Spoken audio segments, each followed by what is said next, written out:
अस्सलामु अलैकुम वरहमतुल्लाहि वबरकातुहू। प्यारे दोस्तों, आज की इस वीडियो में हम बात करने वाले हैं बेकार और बुरे शोहर के बारे में, और आपको हज़रत अली शेर खुदा रज़ियल्लाहु ताला अन्हु के हवाले से बेकार शोहर की 5 निशानियों के बारे में बताने वाले हैं। यानी कि जिस शोहर में ये 5 निशानियाँ पाई जाती है, ऐसा शोहर बेकार और बुरा शोहर होता है। इसलिए दोस्तों, अगर आप बेकार और बुरे शोहर के बारे में जानना चाहते हो तो आप हमारे इस वीडियो को आखिर तक ज़रूर देखें और मेहरबानी करके अपने दोस्तों में इसे शेयर भी कर दें। तो चलिए दोस्तों, शुरू करते हैं। दोस्तों, एक मरतबा एक शख्स हज़रत अली रज़ियल्लाहु ताला अन्हु की बारगाह में हाज़िर हुआ और दस्ते अदब को जोड़ कर अर्ज़ करने लगा कि या हज़रत अली, एक बुरे और बेकार शोहर की क्या निशानियाँ हैं?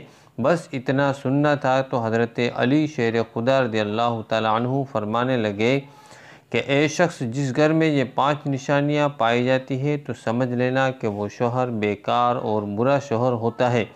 नंबर 1, तलाक की धमकी देने वाला। प्यारे दोस्तों, हज़रत अली शेर खुदा रज़ियल्लाहु ताला अन्हु ने फरमाया कि इस बेकार और बुरे शोहर की सबसे बड़ी निशानी ये होती है कि वो अपनी बीवी को बात बात में तलाक देने की धमकी देता है।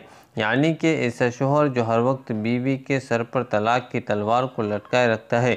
यानी कि वो हर छोटी छोटी बात में बीवी को कहता है कि मैं तुम्हें छोड़ दूंगा, मैं तुम्हारा फैसला कर दूंगा, मैं तुम्हारे घर पर छोड़ आऊँगा। ये शख्स, याद रखना, जिस बीवी के सर पर तलाक की तलवार लटकती है तो ऐसी बीवी को कभी भी इत्मीनान नहीं मिल सकता है, क्योंकि शोहर तो बोलकर चला जाता है मगर बीवी के दिमाग में फिर तूफ़ान मच जाता है। वो सोच में पड़ जाती है कि अब मेरा क्या होगा। उसके बाद ये सीधी भी हर तरह हर राज के अपने माँ बाप को बताना शुरू कर देती है।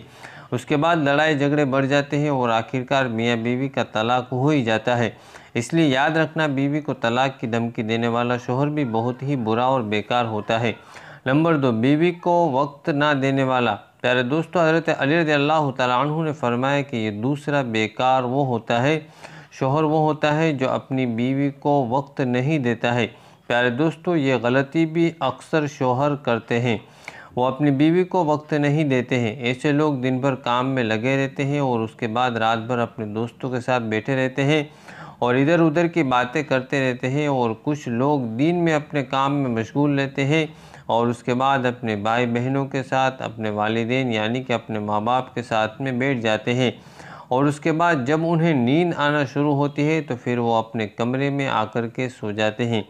बीवी के साथ बात तक नहीं करते, उसका हालचाल, उसकी तबीयत नहीं पूछते हैं। याद रखना, ऐसा शोहर भी बहुत बुरा और बेकार होता है। नंबर 3, दूसरी शादी की धमकी देने वाला। प्यारे दोस्तों, हज़रत अली शेर खुदा रज़ियल्लाहु ताला अन्हु ने फरमाया कि ए शख्स, याद रखना, इंसानों में सबसे बुरा और बेकार शोहर होता है जो अपनी बीवी को बात बात में दूसरी शादी करने की धमकी देता रहता है। प्यारे दोस्तों, अक्सर शोहर आम तौर पर अपनी बीवी को कहते रहते हैं कि तुम मुझे अच्छी नहीं लगती हो, मैं दूसरी शादी कर लूँगा। हज़रत अली शेर खुदा रज़ियल्लाहु ताला अन्हु ने फरमाया कि ए शख्स, याद रखना, बेशक शरीयत ने तुझे 4 शादियाँ करने की इजाज़त दी है। नंबर 4, बीवी को अपने माँ बाप से मिलने नहीं देना। प्यारे दोस्तों, हज़रत अली रज़ियल्लाहु ताला अन्हु ने फरमाया कि ये शख्स, याद रखना, ऐसा शोहर भी बहुत ही बुरा और बेकार होता है जो अपने रिश्तेदारों के साथ में बदसलूकी करता है, जो अपनी बीवी को अपने वालिदैन से मिलने नहीं देता है। प्यारे दोस्तों, ऐसे बहुत से मर्द हैं जो अपनी बीवी के सामने उसके घर वालों को बुरा भला कहते रहते हैं। बल्कि ऐसे मर्द कभी कभार तो अपनी बीवी से ये तक कह देते हैं कि मुझे तुमसे तो बहुत प्यार है, लेकिन मुझे तुम्हारे अब्बू पसंद नहीं है, या फिर तुम्हारी अम्मी अच्छी नहीं लगती है, या फिर तुम्हारा भाई या बहन ठीक नहीं है। अब आप खुद ही सोचिए कि जब एक औरत के सामने कोई उसके माँ बाप, उसके भाई बहन को बुरा भला कहता है तो ये बात औरत को कैसे बर्दाश्त होगी। इसलिए अगर आप एक अच्छे और नेक शोहर में शुमार होना चाहते हैं तो आप ये गलती भूलकर भी ना करें। नंबर 5, बीवी को बेइज्जत करने वाला।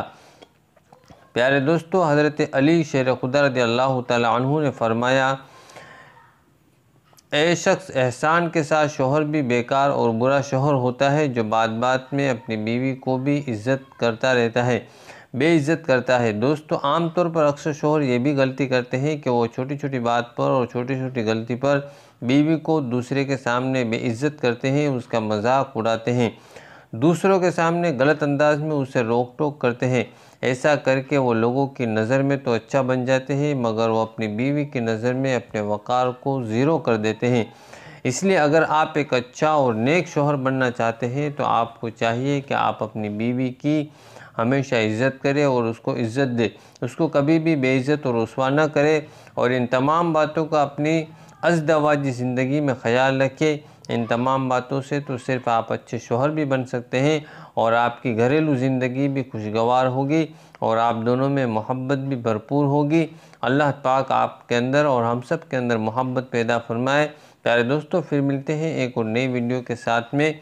अस्सलामु अलैकुम रहमतुल्लाहि व बरकातहू।